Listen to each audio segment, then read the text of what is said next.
Já que uma das coisas que alavancaram, inclusive, a explosão social que tivemos ano passado e que era uma conquista que a população teve nas ruas, no Brasil inteiro, em junho, que é sobre a questão do aumento de tarifas e que agora aumentou de novo. Se eu não estou enganado, é a FETranspor, né, que pede esse aumento oficialmente falando, não? E o que eu queria saber é como é que funciona esse processo, se as empresas, para a FETranspor pedir esse aumento, se as empresas entregam lá uma planilha toda pronta, assim, com custos, tudo discriminado, porque agora fala-se muito, né, sobre que nada disso existe, isso, como é que se chama? Alguma coisa negra, assim, o quadro... Enfim, que nada disso é transparente, não existe transparência nesse tipo de questão. Na verdade, então, a pergunta é rápida, assim. Deixa eu te explicar em relação à tarifa, Gustavo. Com os contratos de concessão, principalmente na cidade de Niterói, cidade de São Gonçalo, cidade do Rio de Janeiro, ficou muito transparente a questão da tarifa, porque hoje é uma fórmula, não existe mais planilha. Essa questão de que, planilha, tarifa... Não existe planilha. Então, falar em planilha hoje é erro. Não existe JPOT mais. JPOT já morreu há muito tempo. Não é um método de tarifa? Não existe. Hoje é uma fórmula matemática que qualquer criança faz. É uma fórmula de somar. Sim. Por quê? É simplesmente o seguinte. Quanto que representa, na época do contrato foi feito, quanto representa o diesel no custo da tarifa? 25%. Quanto que representa a mão de obra? 40%. Quanto representa a carroceria e chassi? 10%. Quanto representa chassi, carroceria, diesel, mão de obra? Insumos, os principais insumos. São 5 ou 6. E quais são e o que se multiplica? É o preço que eu, empresa, dou? É o preço que a FETranspor dá? Nananina. É o preço de indicador que a FGV calcula. Que é a mesma coisa que quando sai o IPCA, quando sai o IGPM, quando sai...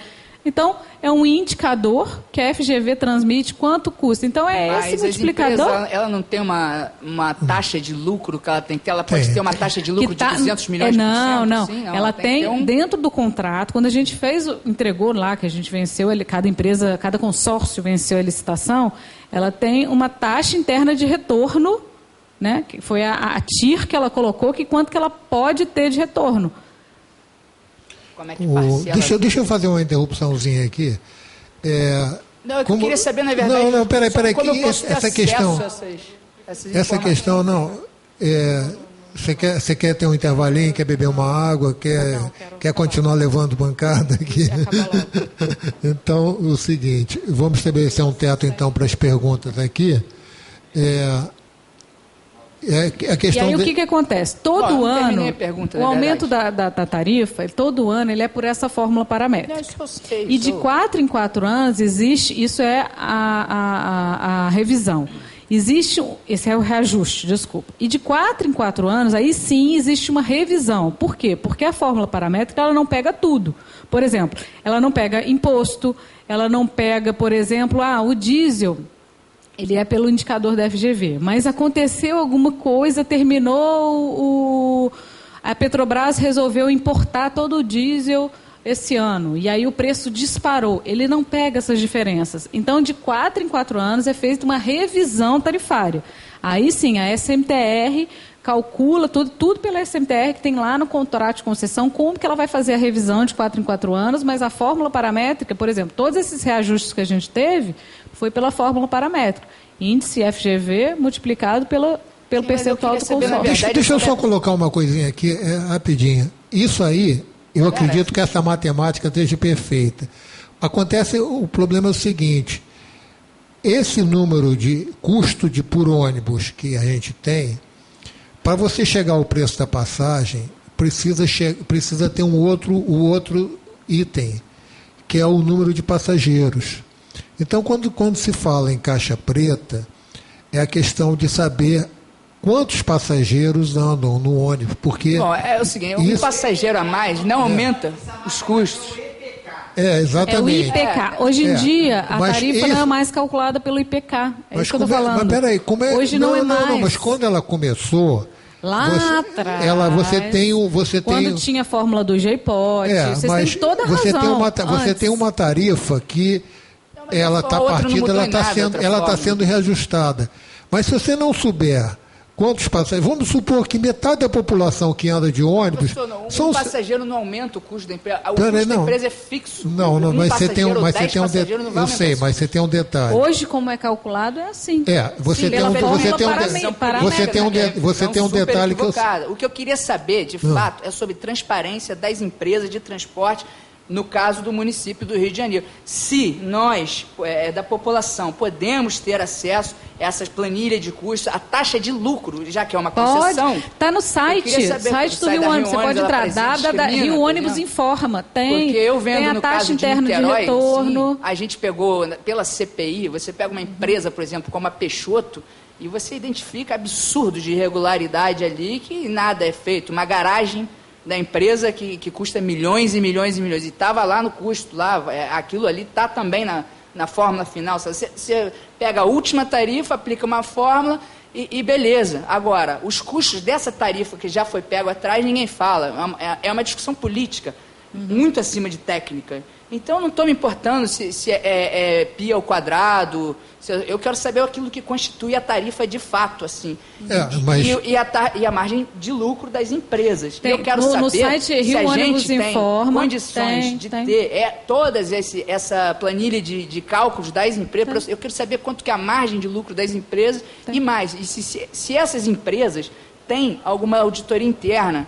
Porque no caso de Niterói, por exemplo, no caso da Peixoto, a gente encontra dinheiro na mão deles, assim, que é muito superior àquilo que eles ganham de quem paga passagem na hora. Hoje todas as empresas milhões de repasse as empresas do município do Rio hoje, todas são auditadas pela Ernst Young. Todos os contratos com as taxas internas de retorno por consórcio estão no site Rio Ônibus Informa. Rio Ônibus Informa. Tá, a pergunta que eu queria fazer é o seguinte... O relatório da auditoria fica disponível também? Por exemplo, tem auditoria, mas se ficar fechado... Eu acredito que está no site Rio Ônibus Informa. Desde o de 2013, com certeza já... Não sei se o 13 já acabou, de 12 com certeza. O de 13 estava finalizando. E nesse relatório de auditoria consta o número de passageiros transportados? Sim.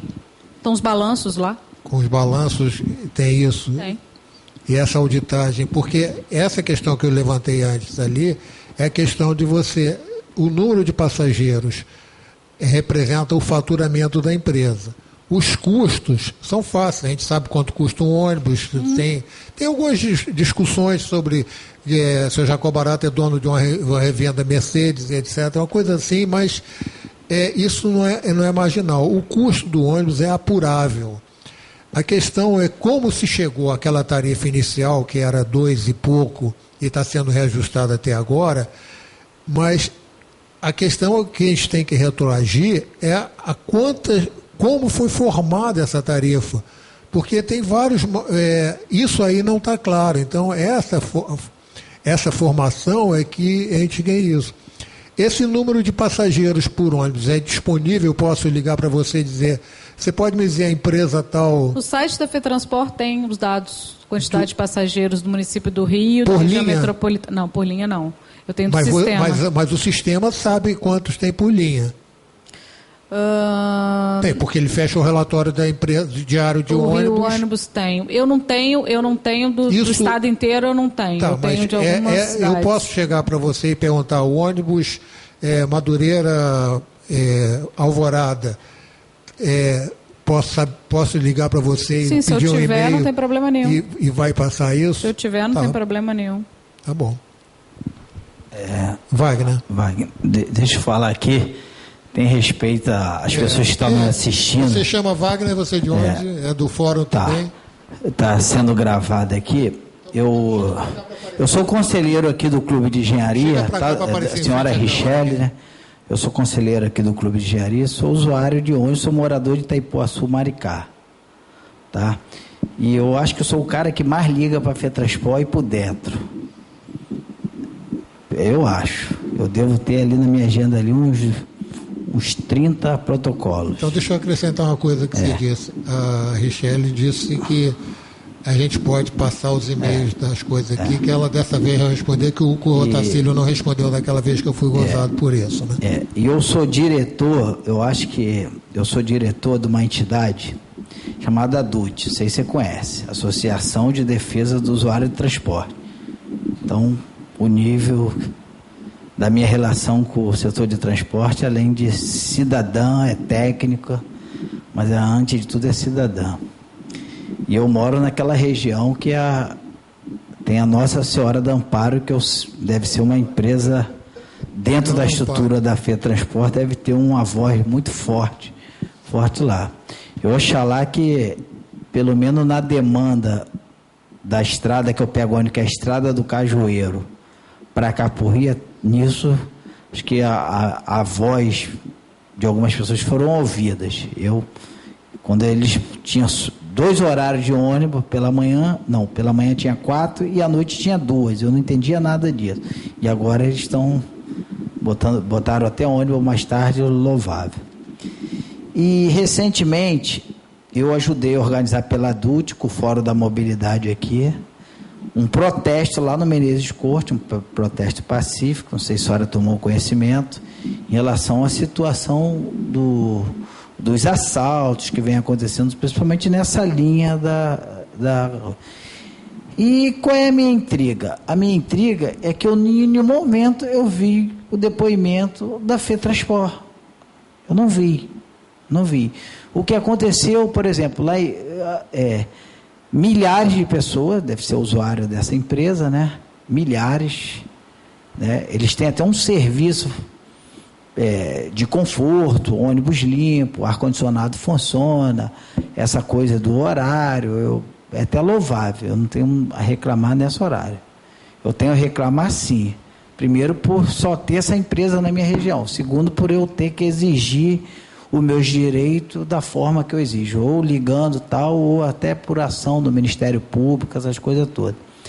E aí eu pergunto à senhora, como é uma representante da empresa aqui, que eu acho louvável, eu nunca ia imaginar que eu ia deparar com um representante da FETransport na minha frente, nunca. Sempre eu vi, já tive inclusive em evento da FETransport quando era o seu Nóbrega, Manuel Nóbrega, não lembro, era uma pessoa antiga, Orquiza, eu tive com Orquiza em 1992, quando eu participava do movimento ambientalista que a gente fez um evento junto sobre o gás natural. Tem até o cartaz, até hoje o certificado.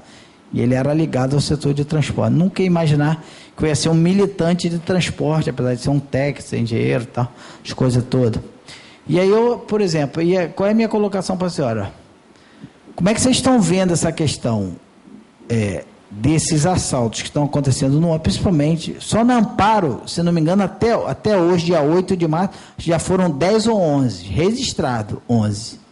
Eu levantei 9 ou 10 até agora. E eu não vi nenhuma nota da FETransport, não vi nada.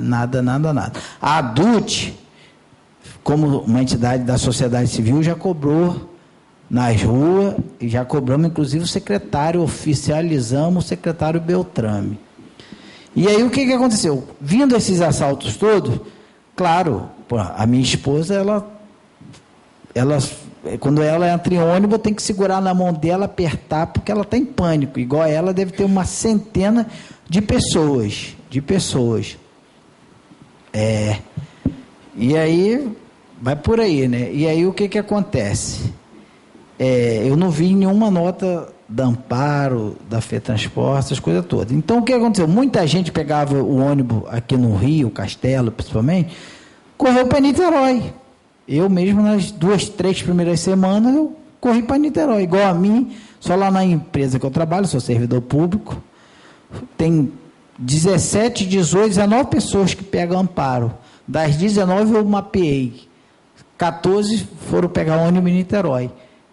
Nas 3 primeiras semanas, você chegava na fila do Amparo, lá no terminal de Niterói, uma coisa assim, mostrenga, fila de quilômetros e quilômetros de coisa. E aí a imprensa, acho que foi ouvir o representante da Amparo, ela falou que aquilo ali, é porque isso aí é porque aconteceu não sei o quê. Falou uma coisa que não tinha nada a ver. Quando todo mundo que acompanha esse caso sabe que o que levou dezenas, centenas, milhares de passageiros para aquela área lá foi os episódios, né? Quem quer ser assaltado? Eu não recomendo isso nem para os meus inimigos, nem para os donos lá dos empresários de ônibus, porque eu acho que para ninguém, entendeu? Porque perde todo mundo. Perde todo mundo. O empresário perde a imagem da empresa, perde. Não tão quanto eu, né? Porque eu perco no bolso. O empresário, ele perde ali, mas deve ter, não sei se tem, eu queria até que a senhora comentasse se tem seguro contra assalto em ônibus, essas coisas, se existe na coisa. E aí a gente não viu a FETransport nesse sentido.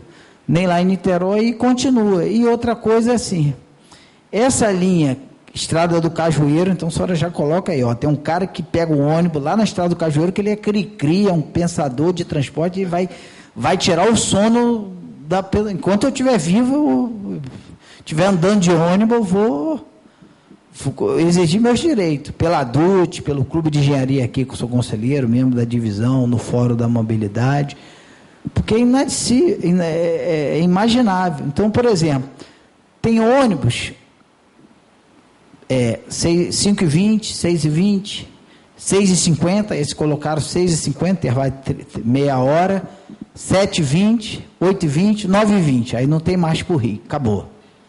Depois tem só a tarde. E para Niterói só tem um ônibus saindo de lá para Niterói.